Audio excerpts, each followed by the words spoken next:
معزز ناظرین، السلام علیکم ورحمۃ اللہ تعالی وبرکاتہ۔ الحمد للہ نحمدہ ونستعینہ ونستغفرہ ونؤمن بہ ونتوکل علیہ ونعوذ باللہ من شرور انفسنا ومن سیئات اعمالنا، من یہدہ اللہ فلا مضل لہ ومن یضلل فلا ہادی لہ، واشہد ان لا الہ الا اللہ وحدہ لا شریک لہ، واشہد ان محمدا عبدہ ورسولہ۔ اما بعد فاعوذ باللہ من الشیطان الرجیم، بسم اللہ الرحمن الرحیم۔ کل نفس ذائقۃ الموت۔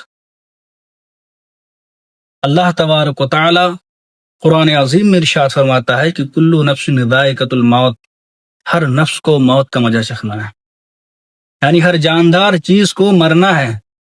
اس دنیا میں جتنی بھی مخلوقات جاندار چیزیں آئی ہیں، سب کو اس دنیا سے جانا ہے، سب کو جانا ہے، اور ہر انسان کو یہ معلوم ہے کہ مجھے مرنا ہے۔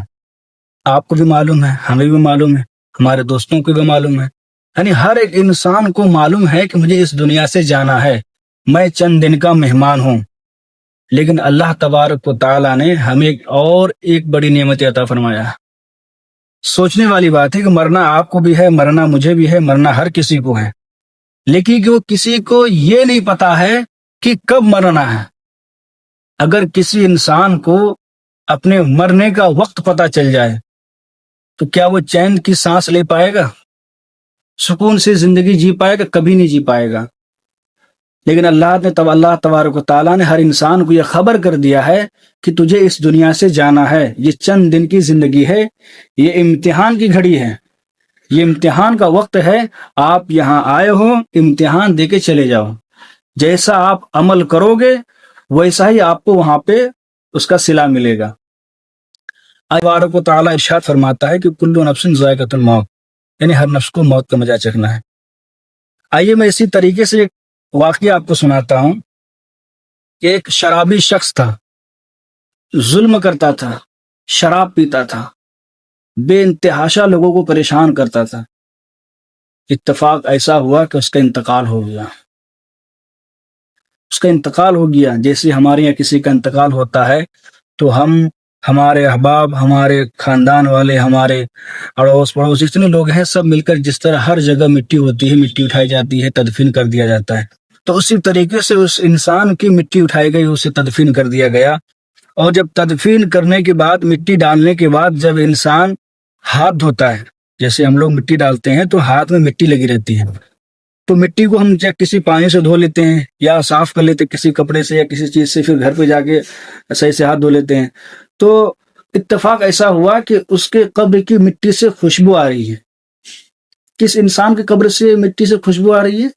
وہ انسان جو ظلم کرتا تھا، لوگوں کو پریشان کرتا تھا، شرابی تھا، اور جب وہ انتقال ہوتا ہے تو ان کی قبر کی مٹی سے خوشبو آ رہی ہے۔ جب ایک شخص کے ہاتھ سے خوشبو آئی تو وہ کسی سے پوچھنے لگا کہ یار میرے ہاتھ سے خوشبو آ رہی ہے۔ پھر ایک دوسرے نے پوچھا کہ میرے بھی ہاتھ سے خوشبو آ رہی، تیسرے شخص نے پوچھا کہ میرے ہاتھ سے بھی خوشبو آ رہی، دیگر سارے لوگ کہنے لگے کہ میرے ہاتھ سے بھی خوشبو آ رہی ہے۔ آخر یہ ماجرا کیا ہے؟ دوسری جگہ سے خوشبو نہیں آ رہی ہے، دوسری مٹی کی خوشبو نہیں آ رہی ہے، لیکن اسی قبر کی مٹی سے خوشبو کیوں آ رہی ہے؟ لوگوں نے کہا چلو ہو سکتا ہے اس نے کچھ اچھا عمل کیا ہو، ان کے گھر والوں سے پوچھتے ہیں۔ سارے لوگ، سارے احباب، سارے دوست قبر سے مٹی دینے کے بعد ان کے گھر پہنچے ہیں۔ سارے لوگ مٹی دینے کے بعد ان کے گھر پہنچے، اور گھر پہنچنے کے بعد دریافت کرتے ہیں کہ ایسا کیا ماجرا ہے کہ یہ تو انسان شرابی تھا، لوگوں پر ظلم کرتا تھا، لوگوں کو پریشان کرتا تھا، لیکن اس کے اندر کون سا ایسا عمل تھا جس کی وجہ سے اس کے قبر کی مٹی سے خوشبو آ رہی ہے؟ اس گھر میں ایک بیٹی تھی، نوجوان بیٹی تھی، رونے لگی اور لوگوں سے کہنے لگے کہ مت پوچھو میرے والد کا عمل کا کیا حساب ہے، میں نہیں بتا سکتی ہوں، بہت دردناک واقعہ ہے۔ لوگوں نے زور دیا کہ آخر واقعہ کیا ہے، وجہ کیا ہے؟ لوگوں نے جب پوچھنے لگا تو وہ لڑکی رو رو کر کہنے لگی کہ ایک مرتبہ ایسا ہوا کہ میرے والد ہمیشہ شراب پیتے تھے، شراب کے نشے میں میرے والدہ کو مارتے تھے، پیٹتے تھے، انہیں تکلیف پہنچاتے۔ حد تو یہ ہوا کہ ایک دن ایسا ہوا کہ میرے والد شراب کے نشے میں دھت ہو کر کے بے انتہا شراب کے نشے میں گھر پہ قدم رکھا۔ جیسے ہی قدم رکھا تو ان کی والدہ یعنی اس لڑکی کی ماں اس شرابی انسان کی بیوی قرآن پاک کی تلاوت کر رہی تھی۔ اللہ اکبر!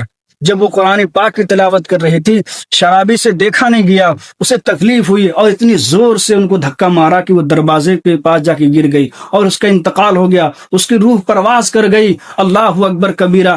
پھر اس عورت کی مٹی ہوئی، جنازہ اٹھا، مٹی ہوئی۔ اس کے بعد وہ شرابی شخص جو ہے نہاتا ہے، غسل کرتا ہے اور اپنی اس بیٹی سے کہتا ہے کہ بیٹی تو یہ بتا، جس قرآن شریف کو تیری ماں پڑھا کرتی تھی، جس قرآن شریف کی تلاوت تیری ماں کیا کرتی تھی، مجھے بتا وہ قرآن شریف کہاں رکھی ہوئی ہے، میں اس قرآن شریف کو دیکھنا چاہتا ہوں، میں اسے پڑھنا چاہتا ہوں۔ وہ لڑکی حیرت میں آ گئی اور کہنے لگی، کتنا بڑا، اپنے دل میں سوچنے لگی، کتنا ظلم کرنے کے بعد اور میری والدہ کو تکلیف پہنچانے کے بعد، میری والدہ کو قتل کرنے کے بعد یہ کیسے ہو سکتا ہے کہ میرے والد قرآن کی تلاوت کریں۔ وہ عورت کی بتاتی نہیں ہے، بالکل نہیں بتاتی ہے، لوگ پریشان ہو جاتے ہیں۔ وہ لڑکی بالکل بھی نہیں بتاتی ہے، وہ چپ ہو جاتی ہے، خاموش ہو جاتی ہے۔ ان کے والد خوب زور ڈالتے ہیں، کہنے لگتے ہیں کہ بیٹی تو مجھے بتا وہ قرآن شریف کہاں رکھی ہوئی ہے۔ لڑکی ڈر جاتی ہے، اس کے بعد بتاتے کہ ابو یہاں رکھی ہوئی ہے۔ اس شرابی شخص نے وضو بنایا، اس کے بعد اس قرآن شریف کی تلاوت کرنے لگا اور اس قرآن شریف کو تلاوت کرتے کرتے خوب رونے لگا، اللہ تبارک و تعالیٰ کے سامنے اپنے گناہوں کی معافی مانگنے لگا۔ اتنا رویا، اتنا رویا، اس رونے کے عالم سے، ان کی معافی سے اللہ تبارک و تعالیٰ اتنا خوش ہو جاتا ہے، اللہ تبارک و تعالیٰ اتنا خوش ہو جاتا ہے کہ ان کے تمام گناہوں کو معاف کر دیتا ہے۔ اللہ اکبر کبیرہ۔